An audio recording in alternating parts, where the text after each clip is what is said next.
இன்று அண்ணன் மலைச்சாமி அவர்களின் நினைவு நாள். தமிழ் மண்ணில், மதுரை மண்ணில் புரட்சியாளர் அம்பேத்கர் அவர்களின் துணைவியார் சவிதா அம்மையாரை அழைத்து வந்து ஒரு புரட்சிகரமான இயக்கமாக இன்றைக்கு களமாடிய ஒரு பேர் இயக்கம் தலித் பேந்தர்ஸ் என்கிற இயக்கத்தை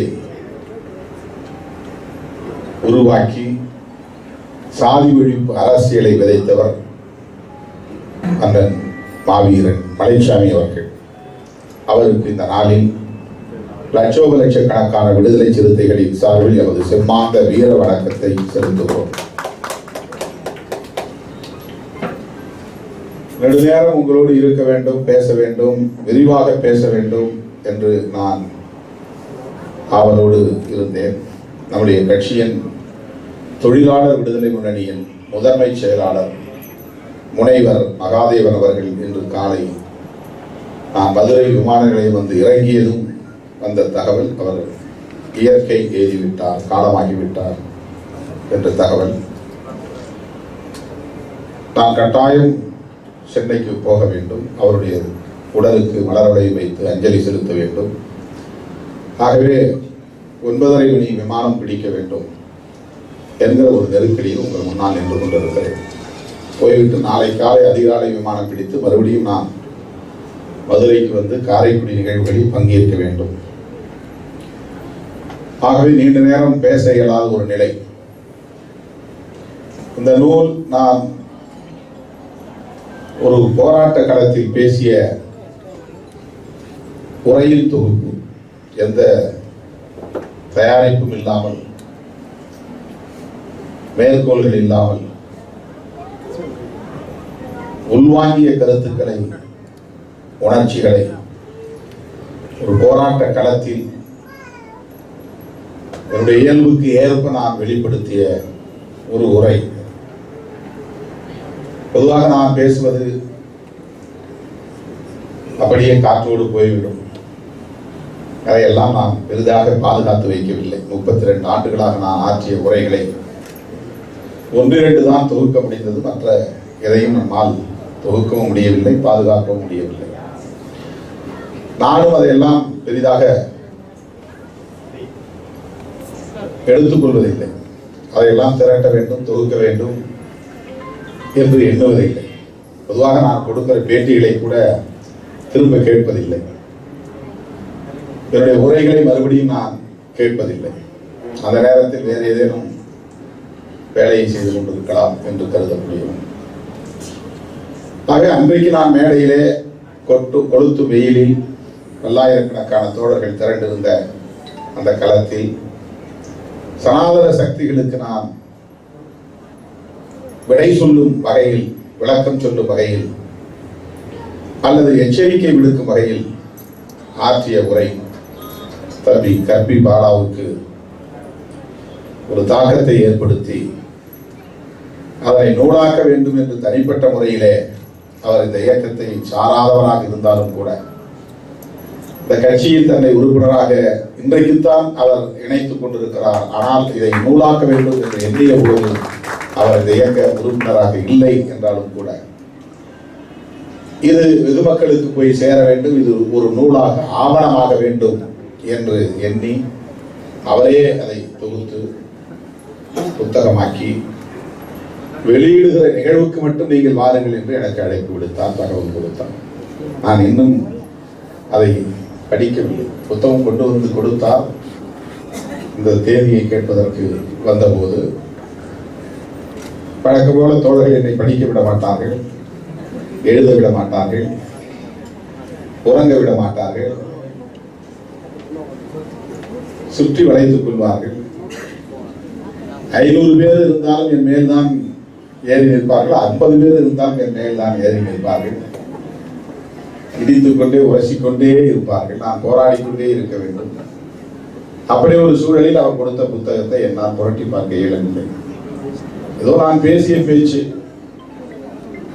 தோழர் அதை தொகுத்திருக்கிறார் என்கிற அளவிலே அதை நான் ஒரு முறை கூட படித்து பார்க்க இயலாத நிலை.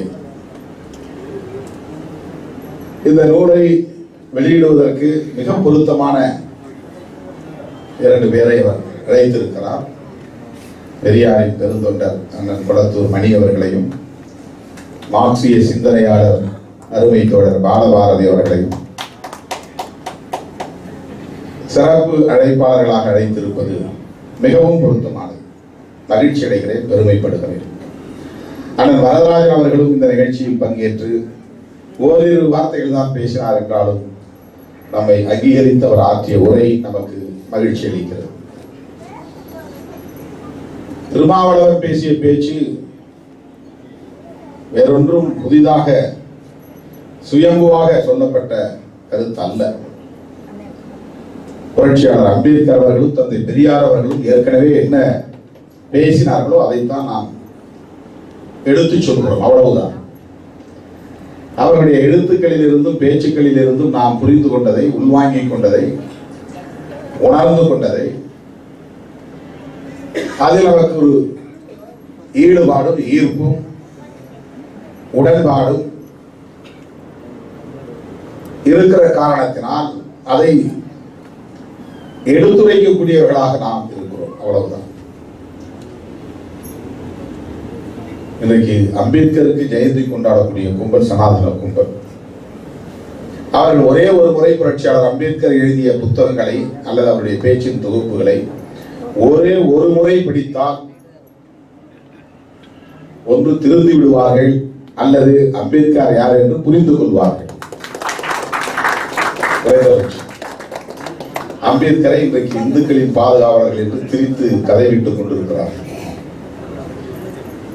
அது ஒரு பெரிய திரிபுவாதம், வரலாற்று திரிபுவாதம். அவருடைய இறுதி மூச்சு வரையில் சனாதனத்தை மூர்க்கமாக எதிர்த்த ஒரு போராளி புரட்சியாளர் அம்பேத்கர் அவர்கள்.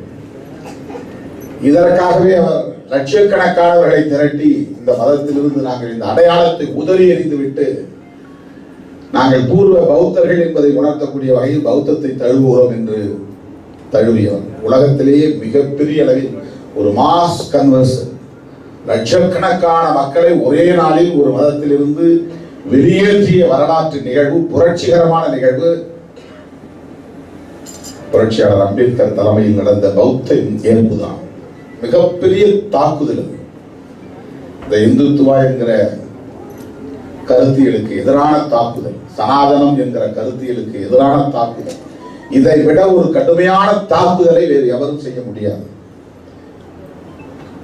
அவர் பௌத்தத்தை தழுவினார் என்பது கூட முக்கியமான செய்தி அல்ல.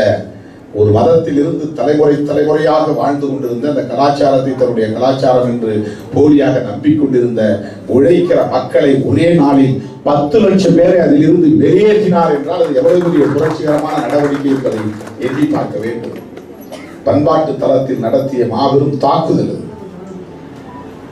இந்துத்துவத்தின் மீது அல்லது தனாதனத்தின் மீது அவர் ஒரு பேர் இடியாய் அதை இறக்கினார். அந்த சக்திகளுக்கு உண்மையிலேயே முதன்மையான எதிரி இந்தியாவில் ஒருவர் உண்டு என்றால் அது புரட்சியாளர் அம்பேத்கர் அவர்கள் தான். ஆனால் அவர்கள் எவ்வளவு சாமர்த்தியமாக பெரியாரை கடுமையாக எதிர்க்கிறவர்கள் அம்பேத்கரை தங்களுக்கான தலைவர் என்பதை போன்ற ஒரு தோற்றத்தை காட்டுகிறார்கள். ஏனென்றால் பெரியார் பின்னால் நிற்பவர்கள் கருத்தியல் சார்ந்து இருக்கிறார்கள், அணிதிரண்டு இருக்கிறார்கள், சாதி சார்ந்தல்ல. அம்பேத்கரின் பின்னால் திரண்டிருப்பவர்கள் ஒரு சாதி அடையாளத்தோடு இந்தியா முழுவதும் திரண்டு நிற்கிறார்கள். அம்பேத்கர் தலைவராக ஏற்றுக்கொண்டவர்கள் எல்லாம் இந்தியா முழுக்க தலித்துகளும் பழங்குடிகளும் தான். ஆக தலித் சமூகம் ஒரு பெரும்பான்மை சமூகம். இன்றைக்கு ஏறத்தாழ 30% மக்கள் இந்தியா முழுவதும் இருக்கிறார்கள். ஏறத்தாழ 35 கோடிக்கு மேலான மக்கள் இருக்கிறார்கள் 110 கோடியில். ஆகவே இந்த பெரும் சமூகத்தை பகைத்துக் கொள்ளக்கூடாது. இதிலிருந்து மதமாற்றம் செய்யக்கூடியவர்கள், அது இந்து மதத்தில் இருந்து அதிகமாக மதம் மாறக்கூடியவர்களும் இவர்கள் தான். நாள்தோறும் இந்து மதத்திலிருந்து வெளியேறிக்கொண்டே இருக்கிறார்கள்.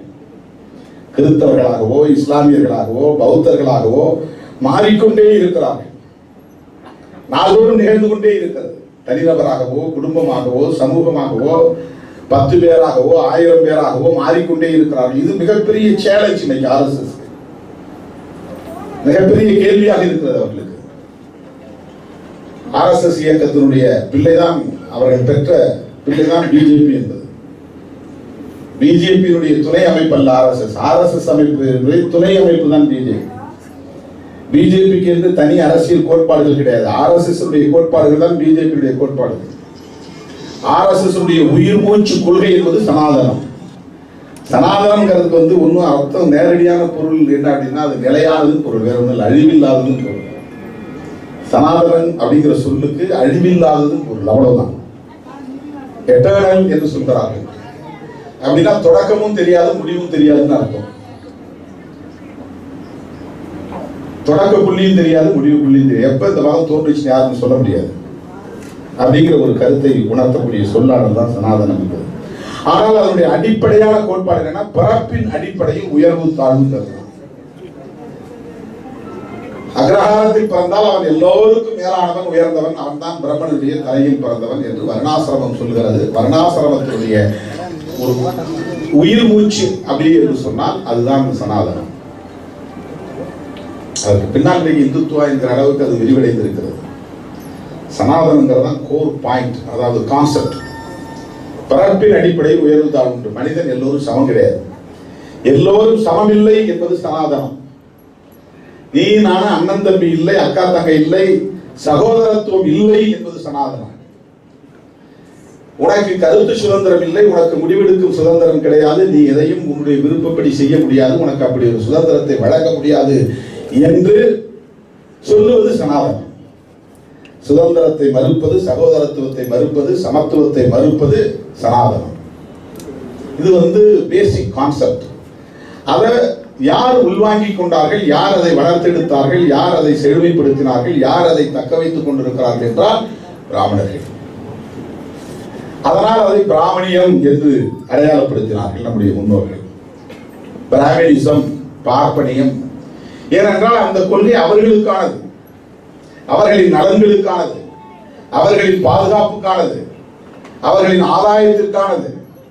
உழைக்காமல் பிழைப்பதற்கு ஏதுவான கொள்கை எது, கோட்பாடு. ஆகவே அது பிராமணிசம்.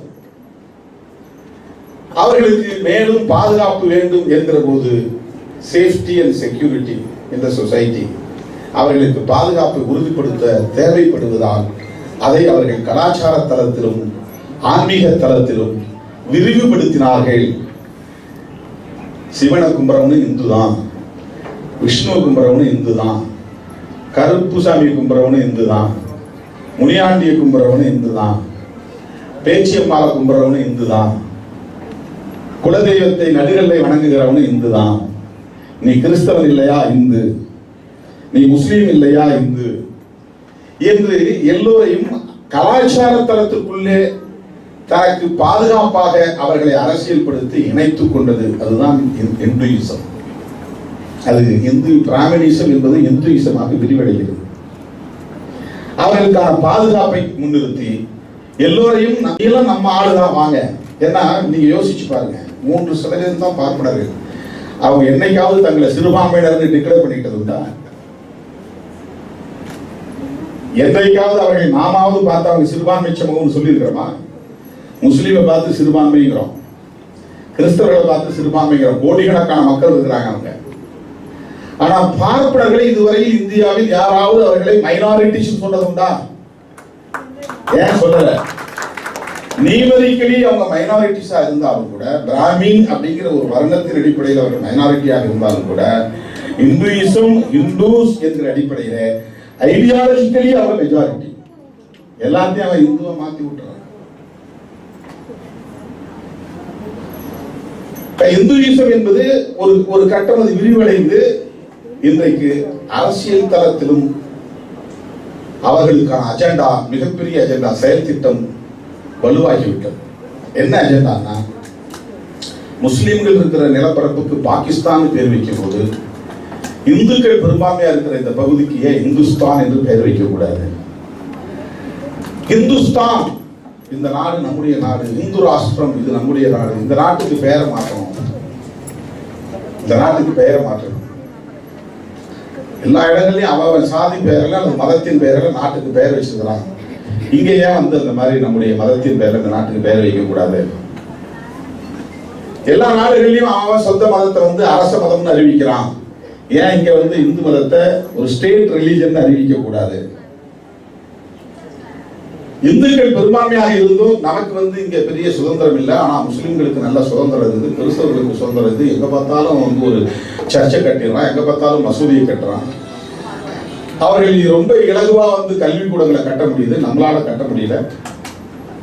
அவங்களுக்கு எல்லாரும் சப்போர்ட் பண்றாங்க, எல்லா அரசியல் கட்சி சப்போர்ட் பண்றாங்க, நம்மள சப்போர்ட் பண்ணல.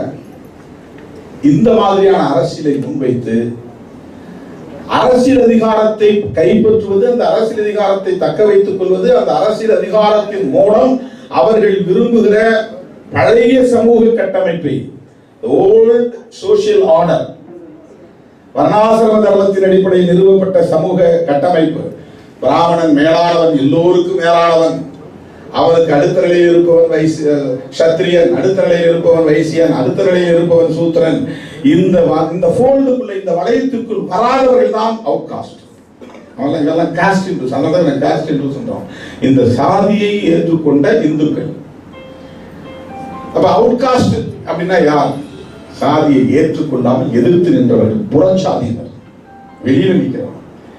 இவன் விளக்கப்பட்டவன் இல்ல, இவனே விலகி நின்றாயே, உன் கருத்தை எனக்கு பிடிக்கல, நீ சாதியை பேசுற, சனாதனத்தை நம்புற, மூட பழக்க வழக்கங்களை ஏத்துக்கிற, பெண்களை ஒடுக்கிற, எனக்கு அது உடன்பாடு இல்லைன்னு விலகி நின்றவன் தான் இன்றைக்கு தலித்துகளாக, பழங்குடி மக்களாக இருக்கிறார்.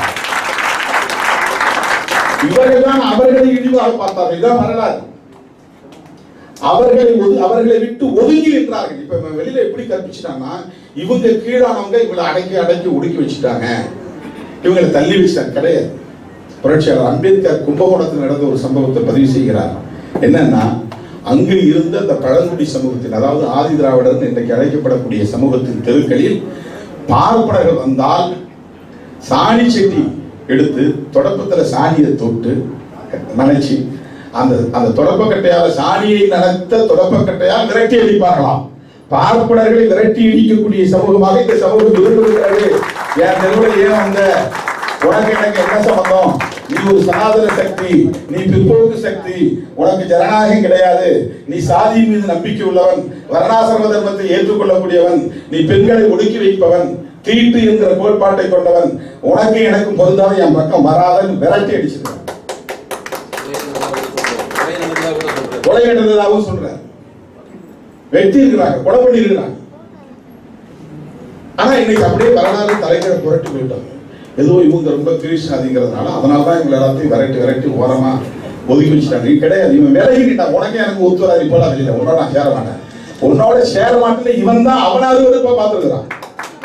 மற்ற சமூகத்துல உனக்கு நல்ல பழக்கம் கிடையாது, நீ கண்டிக்க மாட்ட, நீ முரட்டுத்தனமானவன், மூர்க்கமானவன், நீ ஈவிரக்கம் இல்லாதவன், பொய் சொல்லக்கூடியவன், திருடக்கூடியவன், எல்லா கெட்ட பழக்க வழக்கங்களும் உன்கிட்ட இருக்கு, உன்னோட நான் சேர மாட்டேன்னு விலகி. அதனாலதான் நீ இந்தியாவை பார்த்தீங்கன்னா இவங்க ஒரு சாதி மட்டும் தனியா இருப்பா, மக்கள் எல்லாம் ஒன்னா இருப்பான். யோசிச்சு பாருங்க. இந்த சமூக கட்டமைப்பு இப்படி உருவானதற்கு காரணம் இந்த பிராமண எதிர்ப்பு என்பது காலாகாலமும் சமூகத்தில் இந்த மண்ணின் மைந்தரிடத்தில் இருந்து. அதனால இவங்க அவுட் காஸ்ட், புறச்சாதியினர், காஸ்ட்லெஸ், சாதியற்றவர்கள், வருடத்திற்கு எதிரானவர்கள். அதான் நான் சொன்னேன், இந்த அஞ்சாம் சாதி சொல்றதே தப்பு. அது அறிவில்லாத தன்மை. அது 4 வர்ணம் தான், சதுர்வர்ணம் தான், பஞ்சவர்ணம் கிடையாது. பிராமணன், சத்திரியன், வைசியன், சூத்திரன், அப்புறம் பஞ்சம். இவன் 4 பேர் ஒரு பக்கம் நிற்கிறான், ஒரு ஆள் எதிரில் நிற்கிறான். எதிரில் நிற்கிறாங்க 4 பேரை எதிர்த்து நிற்கக்கூடிய பொறுப்புணர் உள்ளவர். நீ 4 பேரா நின்றாலும் 40,000 பேர் நின்றாலும் 4 லட்சம் பேரா நின்றாலும் ஒரு ஆள் நின்று எதிர்ப்பான். நீங்க ஊர்ல கிராமங்களோட பாருங்க, 10 பேரா இருந்தாலும் எதிர்த்து நிற்பான், சண்டை போவான். அது எதிர்த்து இருக்கிற போர்கள் என்பது இந்த இயல்பாகவே ஜெனட்டிக்கலா இருக்கு.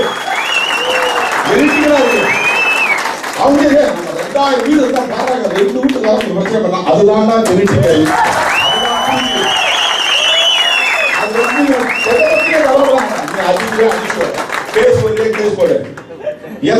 என்ன வீடா, நிலமா, ஆடா, மாடா, ஐயோ இதெல்லாம் காஞ்சி போய் உள்ள போயிட்டு வந்தாங்க, கவலைப்படுறது ஒண்ணுமே கிடையாது.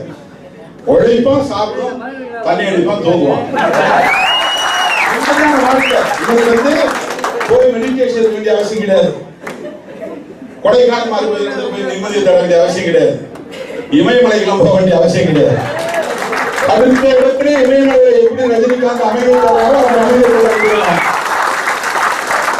இமயமலை ரஜினிகாந்தால் அமைதியை தேட முடியும். ஆனா இவன் வந்து அவன் வீட்டுக்குள்ளேயே அமைதியை தேட முடியும். எந்த கமிட்மெண்ட்ஸும் கிடையாது. அதனால அவனுக்கு கவலை கிடையாது. நிம்மதி இவனால எளிதா இலகுவா தேடிக்கொள்ள முடியும். ஆதி காலத்திலிருந்து இந்த கருத்துக்களை தொடர்ந்து எதிர்த்து போராடி ஆட்சி மாற்றங்களால் படையெடுப்புகளால் ஏற்பட்ட ஒடுக்குமுறையின் விளைவாக இன்றைக்கு வந்து இந்த மாதிரி நடத்தப்படக்கூடிய ஒரு நிலை. அதனால இன்னைக்கு திருமாவளவன் இன்னைக்கு புதுசா வரல. அதனால நான் சொன்னேன், நீங்க எல்லாம் சேர வம்சம், சோழ வம்சம், பாண்டிய வம்சம், ஆண்ட பரம்பரை சொல்லுவீங்க. நான் சொல்றேன், நான் ஞான வம்சம். ஞான வம்சம்.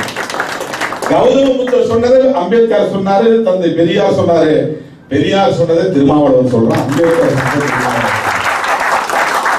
ஒரு பெரிய தொடர்ச்சி இருக்கு. கௌதம புத்தர் என்ன சொன்னாரோ அதைத்தான் திருவள்ளுவர் சொல்லியிருக்காரு. திருவள்ளுவர் என்ன சொன்னாரோ அதைத்தான் வந்து ஜோதிராவ் மகாத்மா பூலே சொல்லியிருக்காரு. மகாத்மா பூலே சொன்னதுதான் இன்னைக்கு அம்பேத்கர் சொல்லியிருக்காரு.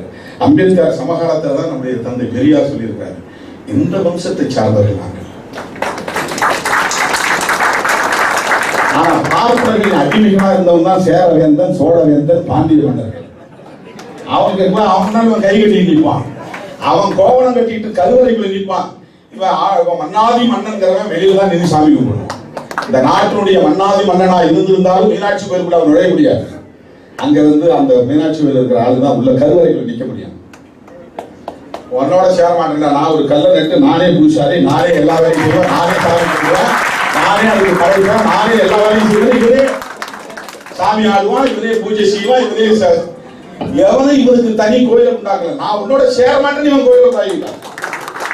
உன்னோட சேர மாட்டேன், உன்னுடைய நடவடிக்கை எனக்கு பிடிக்கல, உன்னுடைய பழக்க வழக்கம் எனக்கு பிடிக்கல, உன் புத்தி சரியில்லை, எனவே உன்னோடு சேர மாட்டேன் என்று தனித்துவத்தை பாதுகாக்கக்கூடிய வகையில் வாழ்ந்த சமூகம். அந்த காலத்திலிருந்து இந்த காலம் வரணும் இந்த சனாதனத்தை எதிர்த்து நிற்கிறான்.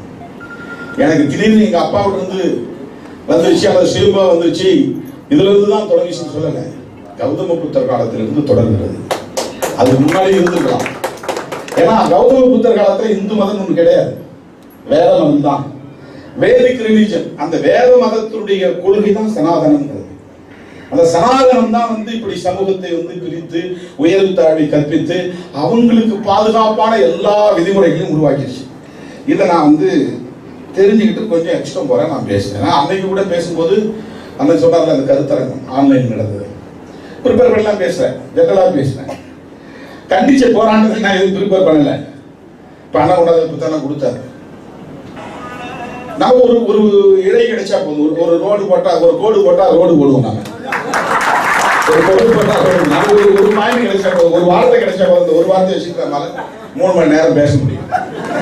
எல்லாராலையும் பேச முடியும். ஏன்னா சரியான நேர்காணல் நிற்கிறதுனால எல்லாராலையும் பேச முடியும். நேர்வழியில் என்ன பேச முடியும்? தப்பா நினைக்கிறது தான் நிறைய பாயிண்ட்ஸ், ஆதாரம், அது இதுன்னு இருந்து ஏதாவது எடுத்து வச்சுட்டு பேச வேண்டிய தேவை. அவங்களுக்கு தான் பயம் இருந்துகிட்டே இருக்கும். நமக்கு வந்து பயம் வராது. ஏன்னா நம்ம நேர்வழியிலே நிற்கிறோம். இதில் இருந்து இதில் வந்து நமக்கு பிறகு இந்த எடுத்து தடை செய்ய வேண்டிய புத்தகம் வந்து நன்சை பதிப்பை வெளியிட்டுறது அண்ணன் கொடுத்தாரு. இந்த மனு தர்மங்கிறது யாரை ஒடுக்குகிறது இல்லையோ பெண்களை ஒடுக்குகிறது. பெண்களை ஒடுக்கியதன் மூலம்தான் இன்றைக்கு நாம் பார்க்கிற இந்த சமூக கட்டமைப்பு. அதாவது சாதிய ஒடுக்குமுறை, அதுல ஆண்களும் பாதிக்கப்படுறாங்க ஒரு புறம், எல்லா வருணத்திலும் பெண்கள் பாதிக்கப்படுகிறார்கள். சொல்ல போனா பெரியாரும் அம்பேத்கரும் பார்ப்பன பெண்களின் விடுதலைக்காக பாடுபட்டிருக்கிறார்கள். பெண் விடுதலைனா வெறும் சூத்திர பெண்கள் அல்லது சத்திரிய பெண்கள் அவங்க சொல்லல, ஒட்டுமொத்த பெண்களின் விடுதலை, ஒட்டுமொத்த பெண்களையும் ஒடுக்கக்கூடிய கருத்தியல் தான் இது. இதுக்கு என்னென்ன சொல்லியிருக்கான் பாருங்க பெண்களை பத்தி. குழந்தை பருவம், வாலிப பருவம் உட்பட எந்த பருவத்திலும் பெண்கள் தன் விருப்பத்துக்கு ஒரு செயலையும் செய்யக்கூடாது. சுதந்திரம் மறுப்பு, சுதந்திரம் மறுப்பு, தன்னுடைய விருப்பப்படி எந்த செயலையும் செய்யக்கூடாது. 5/147. குழந்தையில் தந்தை, பருவத்தில் கணவன், கணவன் இறந்த பின்பு மகன்கள், இவர்களை அன்றி பெண்கள் தங்கள் விருப்பத்துக்கு இருக்கக்கூடாது. குழந்தையா இருந்தா அப்பா பேச்சுக்கிட்டு அப்பா கையை பிடிச்சிட்டே தெரியும். கல்யாணம் ஆயிட்டா கல்லானாலும் கணவன், புல்லானாலும் புருஷன், அவன் கையை பிடிச்சிட்டு தெரியணும். அவன் பேச்சை மீறி எது முடிவெடுக்க கூடாது, சுதந்திரமா சிந்திக்க கூடாது. புருஷன் செத்து போயிட்டா மகன்கள் அல்லது தம்பிகள் அவங்க கட்டுப்பாட்டில் இருக்கு. இதை மனுதர்மம் ஒரு விதியா எழுதிடுச்சு. இன்னைக்கு நாம் சமூகத்தில் பார்க்கிறோமே, இது எப்படி உருவானது? இந்த விதியிலிருந்து கட்டமைக்கப்பட்டிருக்கிறது. கொடூரமான ஒடுக்குமுறையின் மூலம் தான் ஒரு அமைதியை ஏற்படுத்த முடியும், ஒரு ஒழுங்கை, சமூக ஒழுங்கை ஏற்படுத்த முடியும். இன்னைக்கு எல்லா பெண்களுமே இதை ஏற்றுக்கொண்டு இதற்கு ஏற்ப வாழ கற்றுக்கொண்டு இருக்கிறார்கள் என்றால் எவ்வளவு மோசமான ஒடுக்குமுறை இந்த சமூகத்தின் மீது, பெண்களின் மீது ஒரு காலத்தில் நிகழ்ந்திருக்க வேண்டும், தொடர்ந்து அது நிகழ்ந்திருக்க வேண்டும். மீறுகிற போதெல்லாம் அவங்களை தண்டிச்சு மீறுகிற போதெல்லாம் தண்டனை கொடுத்து அச்சுறுத்தி பெண்களே அதற்கு படிந்து கீழ்ப்படிந்து வாழக்கூடிய ஒரு சமூக உளவியல், பெண் உளவியல் இங்கே கட்டமைக்கப்பட்டிருக்கிறது. தந்தை, கணவன், மகன்கள் இவர்கள் இல்லாமல் தனியாக தான் மட்டும் இருக்க வேண்டும் என்று ஒருபோதும் ஒரு பெண் நினைக்க கூடாது. அப்படி அவர்கள் இல்லாமல் சுதந்திரமாக இருந்தால் பிறந்த வீடு புகுந்த வீடு ரெண்டையும் நிந்திக்கும்படி செய்து விடுவாள். பெண்களை பற்றி மனுதர்மம் சொல்லுங்க. இதில் இருக்கிறது கூட படிக்க நேரம் இல்லை. இழிநடத்தை கொண்டவனாக இருந்தாலும், மற்ற பெண்களோடு உறவு வைத்திருப்பவனாக இருந்தாலும், நற்குணம் இல்லாதவனாக இருந்தாலும், கற்புடைய பெண் அவனை தெய்வத்தை போல பூசிக்க வேண்டும். கண்ணகி பாத்திரமும் அப்படிதான். கேட்டாங்க, பாண்டியன் நெடுஞ்செழியனையே எதிர்க்கிற துணிச்சலை பெற்ற கண்ணகிக்கு புருஷனை ஒழுங்கா வச்சிருக்க முடியலையே, அவனை கண்டிக்க முடியலையே. அது வரலாறா கதையா புனைவா நமக்கு தெரியாது. இருந்தாலும் அந்த கேள்விகள் நமக்கு எழுதுறாங்க. அப்போ புருஷன் எவ்வளவு மோசமானவனா இருந்தா கூட இவ கற்பா இருக்கணுங்கிறான்.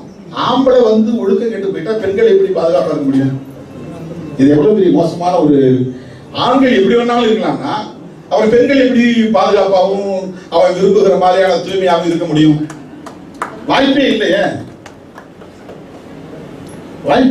நீ ஆண்களை நீ கட்டவிழ்த்து விட்டுற, எங்க வேணாலும் போ. ஆம்பளை 1000 இடத்துக்கு போயிட்டு வரலாம், பொம்பளை போக கூடாது. வெளிப்படையா 3 கல்யாணம் 4 கல்யாணம் பண்ணிக்கலாம். ஆனா பெண்கள் விதவையானாலும் கூடாது. ஆண்களை பார்த்து சிரிக்க கூடாது. சிரிக்கிறதே ஒரு காலத்துல மெட்ராஸ்ல எழுதி இருக்கோம், இப்பெல்லாம் இல்ல. அது சீறி வரும் பாம்பை கண்டாலும் சிரித்து வரும் பெண்ணை நம்பாதே. நிறைய நாட்டோட எழுதி கொடுப்பாங்க. ஏன்னா திரைப்படங்கள்லாம் அது இருக்கு. நிறைய இடங்கள்ல இது மாதிரி பெண்களுக்கு எதிரான மொழிகள் எக்கச்சக்கமா, அது பொன்மொழிகள் வேற போட்டுருவாங்க. புன்மொழிகள் புண்ணாகிற மொழி. பெண்களை பற்றி அவ்வளவு கொச்சையா ஒரு சமூக உளவியல், ஒரு ஆண் உளவியல் இங்க கட்டமைக்கப்பட்டிருக்குன்னா அதுக்கு அடிப்படை காரணம் இந்த புத்தகம் தான். இது பிரச்சாரம் செய்யப்பட்டது. இப்படி நிறைய சொல்லிட்டு இருக்கலாம். நிறைய மனைவிகளை உடையவன் அந்த பெண்ணின் புணர்ச்சி விஷயத்திலும், திருமண விஷயத்திலும், பசுமாடுகளின் புல் விஷயத்திலும், ஓம சமித்துகள் விஷயத்திலும், பிராமணனை காப்பாற்றும் விஷயத்திலும் பொய் சத்தியம் பண்ணினாலும் குற்றமில்லை. ஆம்பளையா இருக்கிறவன் பொய் சத்தியம் பண்ணா கூட சத்தியமா அவன் தலையில அடிச்சு சொல்றேன், உன் தென்னான நான் தப்பு பண்ணலன்னு சொன்னா கூட தப்பு இல்லை. அவன் உண்மையிலே பொய் சத்தியம் தான் பண்றான், இருந்தாலும் குற்றமில்லை அப்படிங்கிறது நூல். ஆண்களுக்கு எவ்வளவு பெரிய சுதந்திரம் கொடுத்து பாருங்க, பெண்களுக்கு எவ்வளவு பெரிய ஒடுக்குமுறையை தருகிறது பாருங்க.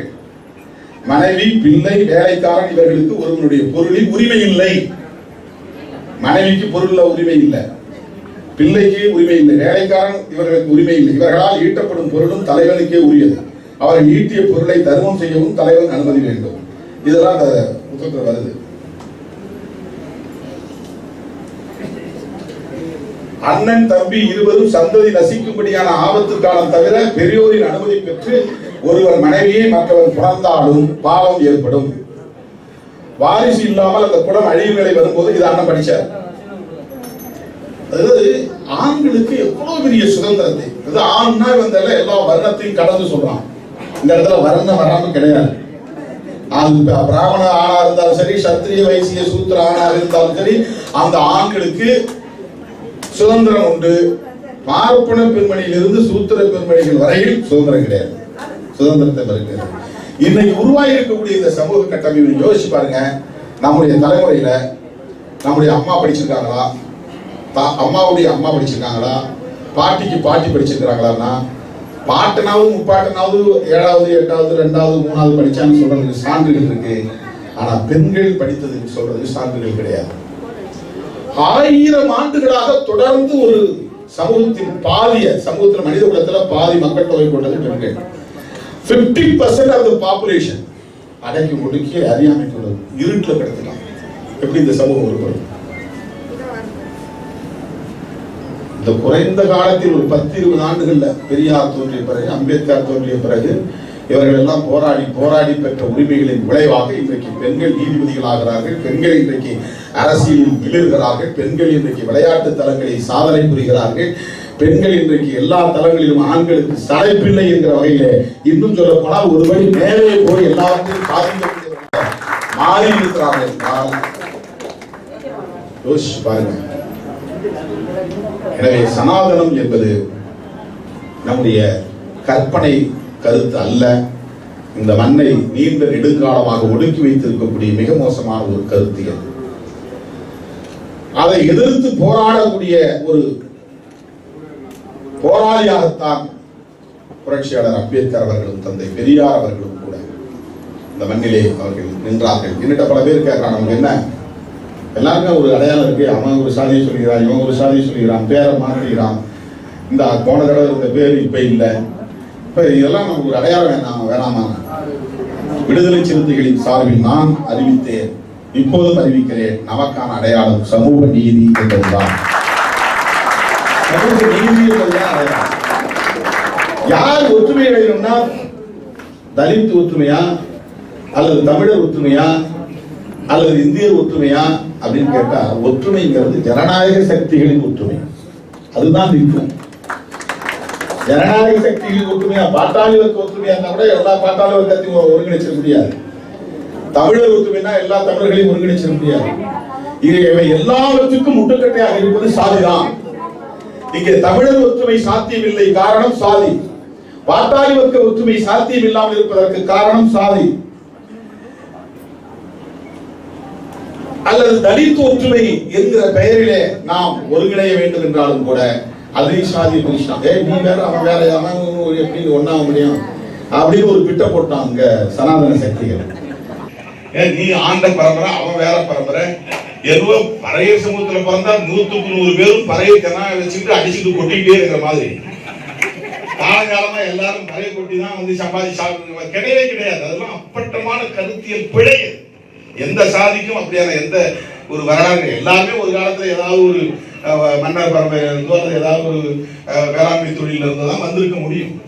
அவங்களுடைய பரம்பரையில் இருந்து அந்த அடையாளத்துக்குள்ள நம்ம பழைய பொருள், அந்த அடையாள அரசியல்ங்கிறது மிகவும் ஆபத்தான வந்து ஒரு உரிமைக்கான கிளைம் பண்ணலாம். மொழி உரிமை, இன உரிமை, அதற்கு தமிழர் அடையாளம் தேவை. ஆரிய எதிர்ப்பு, பார்ப்பனை எதிர்ப்பு, இதுதான் வந்து புரட்சியாளர் அம்பேத்கரின் கருத்தியல், இதுதான் தந்தை பெரியாரின் கருத்தியல். நீ தமிழர் சொன்னா நான் எப்படி அம்பேத்கர் தலைவரை ஏற்க முடியும்? தமிழர் அடையாளம் தான் என்னுடைய அடையாளம், நான் இறுதியா உயர்த்தி பிடிக்கிறேன், நான் எப்படி அம்பேத்கர் தலைவரை ஏற்க முடியும்? அல்லது தமிழர் தான் அப்படின்னு சொன்னா நான் கார்ல் மார்க்ஸை எப்படி ஏற்க முடியும்? இது எவ்வளவு பெரிய ஒரு புரட்டுத்தனமான ஒரு அல்லது ஒரு அறியாமை அரசியலாக இருக்கிறது. கருத்தியல் சார்ந்த ஒற்றுமை தான், கருத்தியல் சார்ந்த அடையாளம் தான் நாம் முன்னெடுக்க வேண்டிய அடையாளம். ஆகவே விடுதலை சிறுத்தைகளின் அடையாளம்ங்கிறது நம் தனித்துவம் என்பது வேறு, தனிமைப்படுதல் என்பது வேறு. தனித்துவம் என்பது ஒரு குறிப்பிட்ட காலத்துக்கான உரிமைகளை மீட்டுக் கொள்வதற்கு தேவைதான். ஆனால் அது நம்மளை தனிமைப்படுத்தி விடக்கூடாது, ஐசோலேட் ஆகிடக்கூடாது. இண்டிவிஜுவாலிட்டி என்பது வேறு, ஐசோலேஷன் என்பது வேறு. தமிழ் மொழிக்கு ஒரு பாரம்பரியம் இருக்கிறது, தமிழ் இனத்திற்கு ஒரு பாரம்பரியம் இருக்கிறது. இது அழிந்து விடக் கூடாது, இதை பாதுகாக்க வேண்டும் என்பது உரிமைக்கான ஒரு போராட்டம். ஆனால் அதுவே ஒரு அடையாளம் அல்ல, அதுவே வீழ்ச்சிக்கான ஒன்று என்று, இறுதியான ஒன்று என்று நாம் ஒரு முடிவுக்கு வர முடியாது.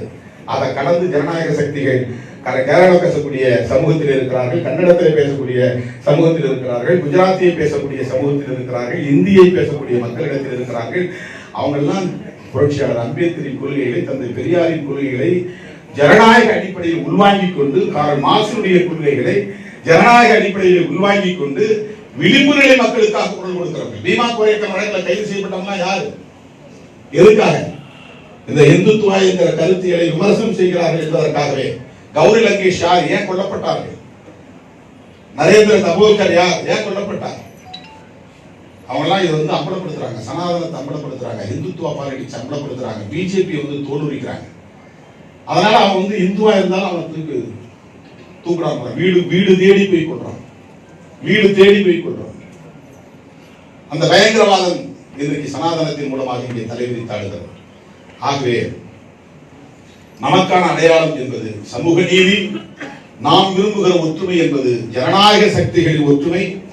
இந்த கருத்தியலை இன்றைக்கு இந்த மண்ணில் நமக்கு ஒரு அருட்கொடையாக வழங்கிய தலைவர்கள் புரட்சியாளர் அம்பேத்கர் அவர்கள், தந்தை பெரியார் அவர்கள். அந்த அடிப்படையில் நாம் நம்முடைய நேச சக்திகளை, நட்பு சக்திகளை அடையாளம் காண்போம், அவர்களோடு கைகோர்த்து களத்தில் நிற்போம். பெண் விடுதலையே மண் விடுதலை என்பதை சொல்லி வாய்ப்புக்கு நன்றி கூறி விடைபெறுகிறேன். நன்றி.